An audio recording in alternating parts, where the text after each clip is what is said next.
Friends, मैं doctor Mahipal, physiotherapy from Winsome rehab centre. आज मैं जो दोस्तों जिस प्रॉब्लम्स के बारे में बात करने वाला हूं वो है वेरिकोज वेन। पहले हम जानेंगे कि वेरिकोज वेन होता क्यों है, ये होता क्या है, और इसके बाद मैं आप लोगों को बताऊंगा इसका ट्रीटमेंट कि आप किस तरीके से इसे प्रिवेंट कर सकते हो कि वो इतना ज्यादा हमें ना हो। तो स्टार्ट करते हैं कि वेरिकोज वेन एग्जैक्टली होता क्या है। वेरिकोज वेन लगभग जो है ये जो पैचेस हैं, आप देखेंगे अभी इन्हें, ये प्राइमरी लेवल का है, ये रेड ब्लू पर्पल टाइप की वेन्स हैं। तो बेसिकली इस टाइप की जो वेन्स होती हैं ये होती हैं हमारे लेग्स में। वैसे ये और भी हाथों में भी कई लोगों के होते हैं, जो लोग बहुत ज्यादा लटका के सोते हैं, वो हम बाद में बात करेंगे। लोअर लिम्ब में ये काफी हद तक होता है। इसमें जो सबसे मेन और प्राइमरी रीजन होता है वो होता है हमारे फिजिकल एक्टिविटी का कम होना। तो पहले जो जिनके फैमिलीज में ये प्रॉब्लम पहले से है, बट अब इसके बहुत सारे अननोन रीजंस हैं कि बहुत सारी लोगों को पेन है बट उनका कोई ऐसा फैमिली बैकग्राउंड नहीं है जिसमें वेरिकोज वेन होते हैं उन्हें। बट इसमें जो है वो बहुत देर तक जो पैरों को बेंड करके फोल्ड करके बैठते हैं वो रीजन होते हैं। जो लोग हील्स पहनते हैं तो ये पैरों के डॉर्सी प्लांटर फ्लेक्शन ना होने की वजह से मसल्स पंप नहीं करती, एक वो रीजन भी होता है। प्लस कह सकते हैं कि कुछ लोगों में हार्मोनल चेंजेस की वजह से भी होते हैं। जैसे पहले ये विमेन में होता था कि जो डिलीवरी के बाद हार्मोनल चेंजेस होते हैं, तो उसमें उसके बाद ये वेरिकोज वेन आमतौर से लेग्स में नजर आते थे या दिखाई देते थे। पर अब ये बहुत ही कॉमन हो गया इन सारी चीजों की वजह से। जो लेग पे बहुत ज्यादा स्ट्रेन और स्ट्रेस लेते हैं, बहुत ज्यादा देर खड़े रहते हैं, बहुत देर तक बैठते हैं। कुछ लोगों का जो वेट भी नॉर्मल से ज्यादा वो पुट ऑन कर लेते हैं। बेसिकली उनकी ये फैट काफी ज्यादा, मसल फैट बढ़ जाने की वजह से भी हमारी वेन कंप्रेस होती है, मसल्स कंप्रेस होते हैं, एक वो रीजन होता है। बट जनरली जो इसका रीजन होता है वो होती है हमारी मसल्स की टाइटनेस। अगर हम फिजिकल एक्टिविटी कम करते हैं, मैक्सिमम स्टैंडिंग करते हैं या पैरों को बहुत देर तक फोल्ड करके बैठते हैं, और भी बहुत सारी चीजें हैं जिनमें इनके मूवमेंट्स नहीं होते हैं, तो वो भी एक रीजन होता है कि हमारी मसल शॉर्ट होती है, वेन कंप्रेस होते हैं। तो जो हमारा हार्ट से ब्लड लोअर लिम्ब में फ्लो होता है, जस्ट वो हमारी काफ मसल्स जो हमारे बॉडी का सेकंड हार्ट होता है, तो इसकी थ्रू जब ये पंप करता है तो वो ब्लड फ्लो वापस भी जाता है। पर अभी क्या होता है कि जो इनको कराने के लिए जो वॉल्व यूज होती हैं वो वॉल्व डैमेज हो जाते हैं, जिसकी वजह से ये ब्लड फ्लो नॉर्मल नहीं रह जाता है। तो उस कंडीशन में होता क्या है कि ये ब्लड एक जगह पे इकट्ठा होना शुरू हो जाता है या इनका फ्लो काफी वीक हो जाता है। तो इस वजह से ये पैचेस पड़ने स्टार्ट हो जाते हैं, और ये जो पैचेस होते हैं तो हमारी लेग काफी अनकंफर्टेबल होती है। पहले जो होता है कि पैर थकता बहुत ज्यादा है, हमारी फेशिया टायर्ड होती है, मसल टायर्ड रहती है, तो लेग बहुत भारी भारी थका हुआ सा अनकंफर्टेबल सा रहता है। पेन भी इसमें काफी टाइप के होते हैं, थ्रॉम्बिंग पेन भी होते हैं, साथ में इचिंग भी होती है कि आप स्क्रैच कर रहे हो, बार बार हो रहा होता है।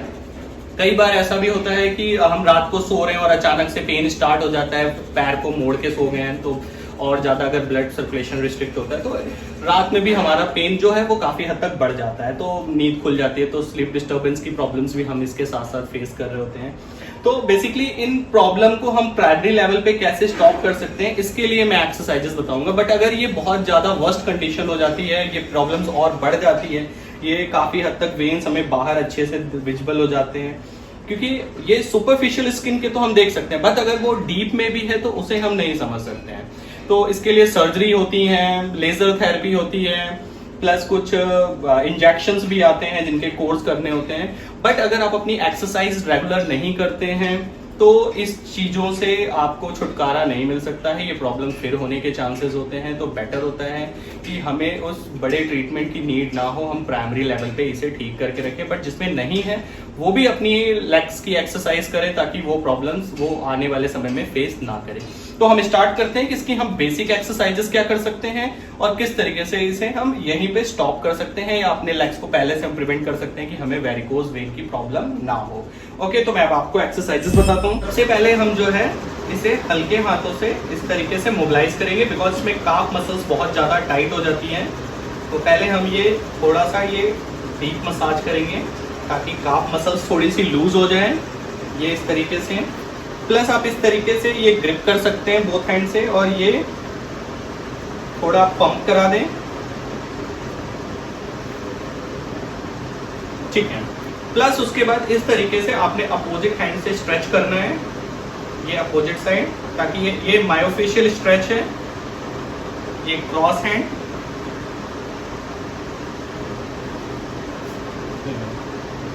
ठीक है। दूसरा ये डॉर्सी प्लांटर फ्लेक्शन है, इससे आप मूवमेंट्स देंगे तो ये हमारी गैस्ट्रोनेमियस सोलियस मसल्स जो है वो पंप करती हैं, तो इससे ही हमारा ब्लड फ्लो होता है और यही मूवमेंट्स होते हैं जिसकी से हमारा ये ब्लड जो है वापस हार्ट को जाता है प्यूरिफाई होने के लिए। सो ये आप खुद से भी कर सकते हैं, उठाइए और ये मूव, ये ऊपर ले जाना है और ये नीचे, फिर बैंड नीचे, ठीक है। ये तो इस बैंड के साथ साथ ये एंकल के मूवमेंट्स आप लेके कर सकते हैं, ठीक है, ओके।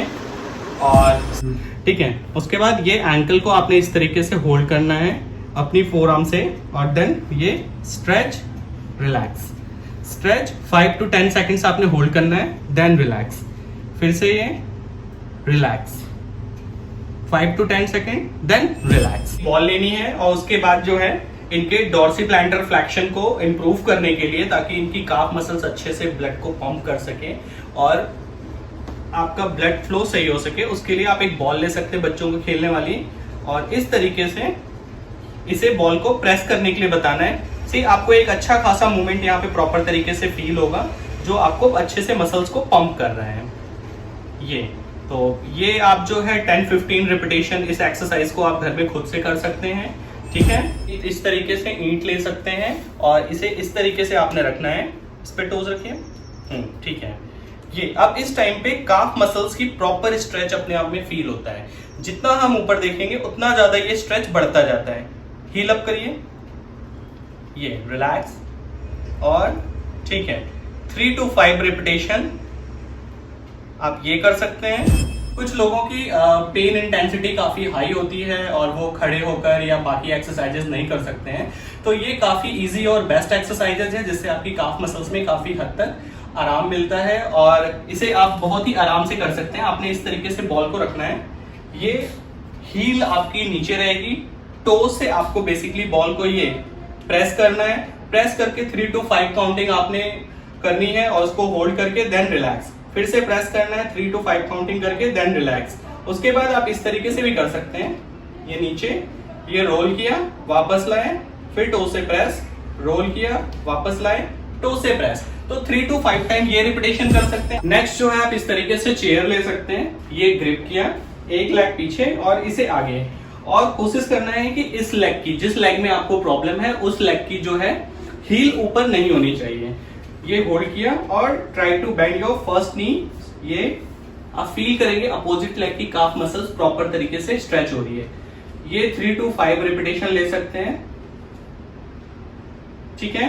देन उसके बाद आप इस तरीके से खड़े होंगे और ये हील अप, ये टो हील, इस तरीके से आप ये जंप भी कर सकते हैं, इससे भी आपकी लेग प्रॉपर तरीके से पंप करेगी, आपकी काफ मसल्स अच्छे खासी लूज हो जाती है, वो बहुत टाइट नहीं रहती हैं। ये अच्छी एक्सरसाइजेस हैं, तो इन एक्सरसाइजेस को आप अपनी नॉर्मल एक्टिविटी में, अपनी नॉर्मल रूटीन में इन एक्सरसाइजेस को लेके चले, ताकि आपको ऐसी प्रॉब्लम्स फेस ना करना पड़े, और आपको अगर वेरिकोज वेन नहीं है तो आगे भी नहीं आएंगी इन एक्सरसाइजेस से। और अगर आपकी फर्स्ट लेवल सेकंड लेवल है तो उसमें काफी हद तक आपको आराम मिलेगा, और अगर आपकी वेरिकोज वेन काफी ज्यादा प्रॉब्लम्स बढ़ चुकी है तो बेस्ट है कि आप अपने थेरेपिस्ट से कांटेक्ट करें, और उसके लिए बेस्ट एक्सरसाइजेस क्या होती हैं वो उस बारे में आपको बताएंगे, और जो भी ट्रीटमेंट होता है वो एक्सप्लेन करेंगे। तो फ्रेंड्स, आपको बाकी लेटेस्ट वीडियोस अपडेट करने के लिए आप हमारे चैनल को सब्सक्राइब कर सकते हैं, ताकि आपकी क्वेरी के रिलेटेड जो भी वीडियोस हो वो हम आपको सेंड कर सकें।